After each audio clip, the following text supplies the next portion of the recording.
Good morning, YouTube. Welcome back. Hey, we're back with another episode of Yu-Gi-Oh! Card openings. Today we're going to finish Legendary Collection.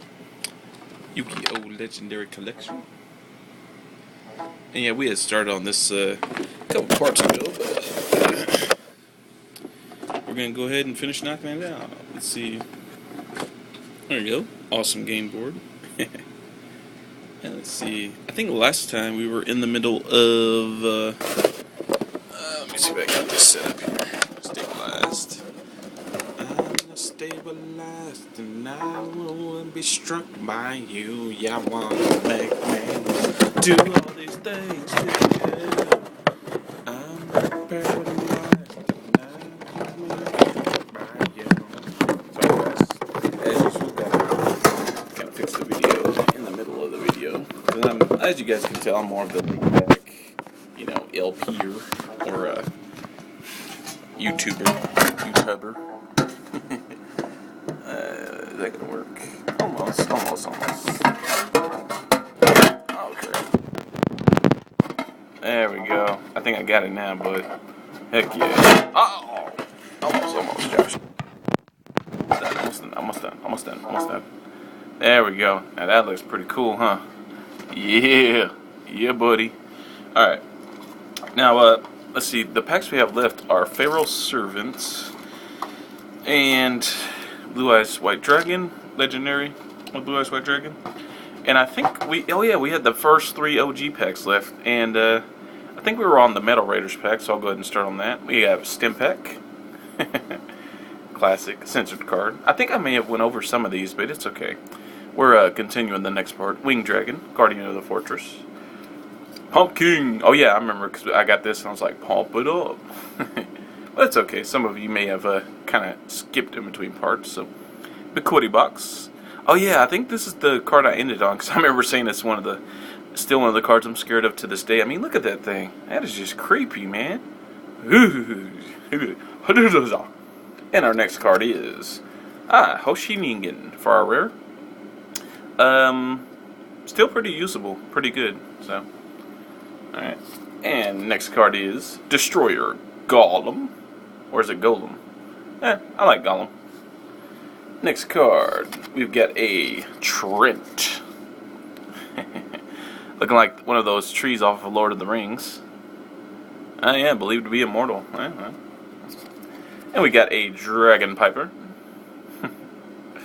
Classic. It has good defense, if nothing else. 1800. Pretty good card. And, oh yeah, the Musician King. Oh yeah, because I think I definitely had opened some or all of his packs. I remember talking about the Piano Rip 74s or whatever from Guitar Hero. Anyway, it's okay. Even if I did do some of that pack, I don't mind recapping. Just to make sure we covered it all. And next to last pack. Wish me luck. I'm going to flip it upside down. And yeah, one that's face up is the Blue Eyes White Dragon. So, we will open that. The Blue Eyes White Dragon. Hey, wish me luck, guys. Hey, hopefully we'll pull like a Raigeki or a... Man, how awesome would an Ultra like Monster Reborn be out of here? That'd be so just classic, bro. Alright, we have a Ray and Temperature. Oh, wow. Pretty classic card there. And we have a Yami. Field card. We have a Witty Phantom. Wow, this card is so classic. Let me read the flavor text. Witty Phantom, Dark. 4 stars. 1400 attack, 1300 defense. Fiend type. Dressed in a night black tuxedo. This creature presides over the darkness. That is just classic, bro. Next card is a Wasteland. Okay, alright, not bad. So we have 2 magic cards, 2 monster cards. Can we pull an awesome Ultra? I hope so. Oh, what we got? Oh, and we got a... Oh, no, just a regular rare. But this is actually a good one. Aquamador. It's a water attribute, so of course, right up my alley, right? I would get this card, have enough lead liking. But it has 2,000 defense and 1,200 attack. A wizard of the waters that conjures a liquid wall to crush any enemies that oppose him. Ha ha ha ha. It's awesome. And we have a forest. Wow, we got almost every field card in this pack. That's kind of interesting. It's actually a good thing, by the way. And we have a green Phantom King. This youthful king of the forest lives in a green world abundant with trees and wildlife. Behold, as the majestic bear goes down and stalks his prey, he sinks his claws into the victim, but the green Phantom King shall protect his elvish friends. Oh, me and my Crocodile Dundee voice. And we have Lesser Dragon. Awesome. Very awesome. Classic card used to fuse into Metal Dragon. So, very good. Very good. And I think I have the Metal Dragon fusion net, actually. I've been needing Lesser Dragon. So that's actually a good pull for us. For me, anyway. Next pack is Pharaoh Servant. So, can we pull a nice super out of here? Or? Now, Pharaoh Servant as a set, yeah, it was more of an expansion set. Not really. Yeah, I did have like the Toon Monsters and Relinquished. I think it has Thousand Eyes Restrict. Don't quote me on that, but by the way, just to let you guys know, if you pick up a Pharaoh Servant pack, don't expect too many monster cards in the pack because the trap to the spell and trap ratio in the set as a whole is just completely. There are like, let me just say, there are a lot more new trap cards and new styles of trap cards in this set as a whole. In fact, this was the first set to feature like a wide variety of continuous spells and continuous trap cards, and they're mainly cards to use to counter the most common strategies. But like DNA surgery is in here, and man, if we pull that in OG DNA, that's actually really good. It's worth a lot of money. So, anyway, without further ado, let's hope we pull like a ultimate Blue Eyes Toon Dragon or something. An ultra. How cool would that be, man? Last pack, pull an ultra Blue Eyes Toon Dragon, or a Toon Summon Skull or something. All right, wish me luck, guys. And we have a Burning Land. Whoosh. And we have a. This is Reign of Mercy, right? Yeah, look at me and my memory. Look at that. That's a beautiful card, though. Definitely one of my favorites to put in a water style deck, just because, artwork. Next we have one of my favorite cards to pronounce. Dokuro Yaiba. Dokuro Yaiba. It's actually a fire type that's a fiend, but look at that thing. It's a giant, like, kind of boomerang. I'll read the text.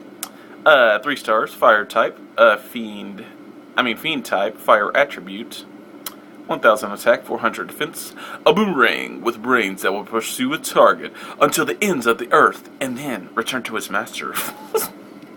No, it actually doesn't say it'll return to its master, but of course it will. I mean, look at it. It's a boomerang. Come on, bro.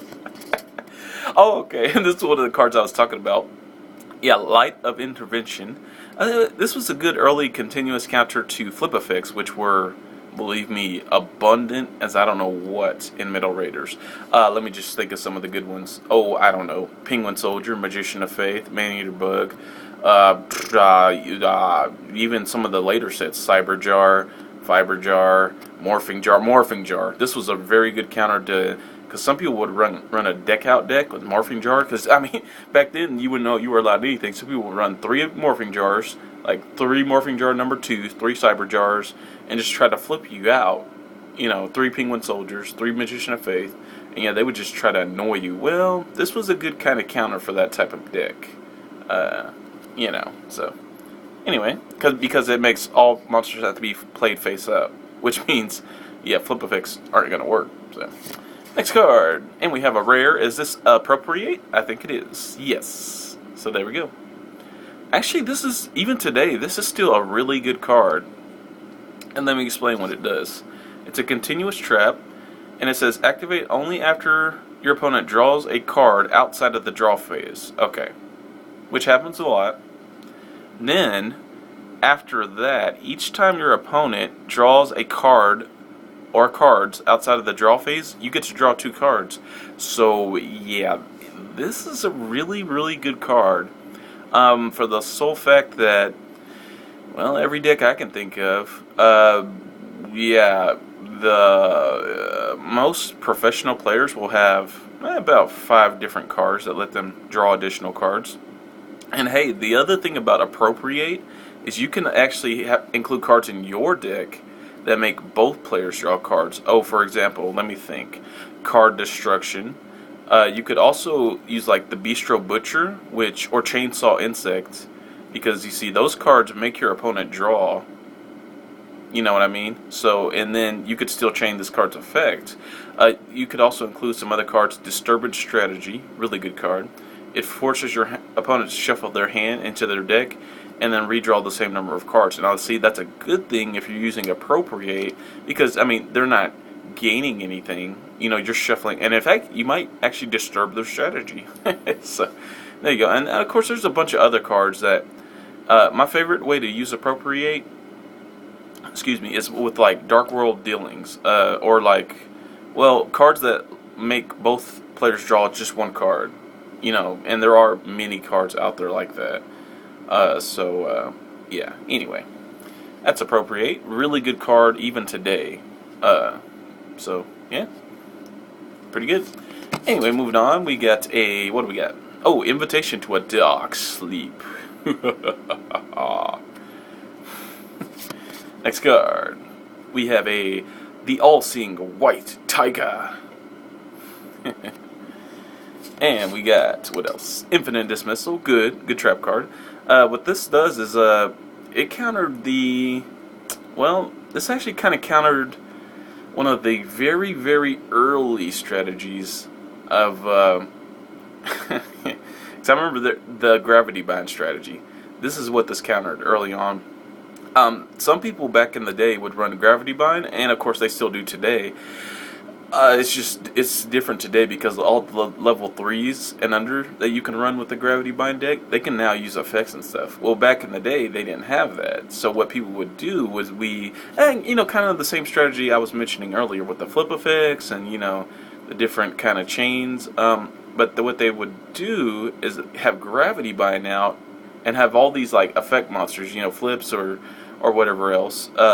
And, well, Infinite Dismissal was also a counter to that, much like Light of Intervention, because, yeah, it will destroy level 3 or lower monsters that are flip summon or normal summon. So, people would often, like, try to combo, I don't know, let's say, here's a good level 3 or lower combo. Magician of Faith plus Penguin Soldier. Why? Well, simply, you can reuse, and if you have Gravity Bind out, and all your opponent has is level 4s, which happened. It happened back in the day quite often, where you would run up against, like, because I remember running that style deck myself, the level 3 or lowers in Gravity Bind. Well, you would often run into people who were just running simple power decks, like one of Kaiba's early decks. The problem with those decks is, just 1 card can stop them, Gravity Bind. And so, what I would do is I would constantly recycle with Magician of Faith and Penguin Soldier. Magician of Faith, I would always bring back like Raigeki or something like that, or Monster Reborn, whatever. And then with Penguin Soldier, I wouldn't return my opponent's monsters to the hand. No, I would return Penguin Soldier itself, because you get to select 2, and Magician of Faith, and this whole time they can't attack. So it's just funny, dude, because I'm like reusing Pot of Greed, reusing, Graceful Charity. I'm reusing pretty much Harpy's Feather Duster. I'm basically reusing Change of Heart, all these OP, overpowered spell cards. And my opponent sometimes couldn't do anything. Well, if they would have had this card, Infinite Dismissal would have destroyed, some of those flip summoned effect monsters like Morphing Jar, etc. that I was talking about earlier. So, kind of another counter to that. So, it's a counter to the Gravity Bind strategy. In fact, this card is actually still really good today because, tuner monsters and some of the really quick special summon monsters, they're still really like level 3 or lower. So if you can, somehow play a trap that prevents tuning for that turn, or that prevents special summoning, yeah, and then play this card, yeah, not bad. You'll probably wind up sinking or pulling like a weak tuner into the graveyard, as long as you can prevent, XC tuning, and if you can if you have a card that says, oh, prevent all special summons this turn, and chain it to their normal summon, and then chain this, pretty good card, not gonna lie. So, there you go. A little food for thought. And respect play. R-A-S-P-E-C-T. Alright, and that is it for the Yu-Gi-Oh! Legendary Collection, guys. Yep, that's all we wrote. I actually forgot to pull out some of the other cards I had from this set. This is actually a new day of recording, in case you guys couldn't tell. But yeah, I actually forgot to pull out some of the God cards and stuff for the money shot, but that's okay. I'll get the money shot probably another time. But for the money shot on this one, I'm actually going to hold up the legendary box and just kind of, yeah. Awesome, man. Awesome. Well, I want to thank you all for joining me. And, yeah, got some great pulls out of this set. Man, I just love oh man, it's a good Pharaoh. But as you guys know, I'm an avid collector, so I just really love the classic, just classic packs that come in the set. So it really is cool. So there's Blue Eyes White Dragon pack, and there's the Pharaoh Servant, and of course we opened the Metal Raiders this video. But yeah, here we go. Yeah, legendary collection. Oh, it's a good feeling, man. I mean, because like I've told you guys in the previous video for this, I've never owned the 3 God cards, never owned Exodia. Well, now I do, and I get to share the moment with all of you who, happen to watch this video, or, Well, I want to thank you all for joining me, and, yeah, this is Floodmon 14, and we're signing out. You all have a great day. Bye.